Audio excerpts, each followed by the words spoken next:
How to log in Kiwibank online banking account. Hey everybody, welcome back to Official Help Desk.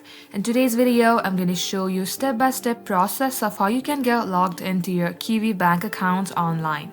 So without any further ado, let us jump right into the process. Head over to any of your web browser.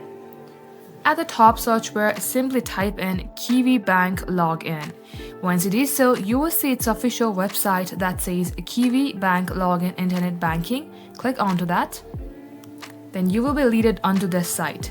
Here, simply type in your access number. Once done, simply type in your password at the box below and click on to log in to internet banking.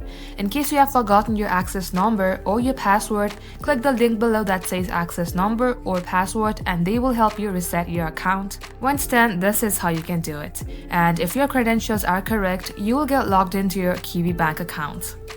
So that wraps up today's tutorial. If you would like to see more videos on this topic, then all you have to do is comment down below and we will get back to you soon with more tutorials like this. In the meantime, what you can do is like this video and subscribe to our channel. And don't forget to hit the notification bell icon so that you will get a notification whenever we post. Thank you for watching. We will catch you up soon.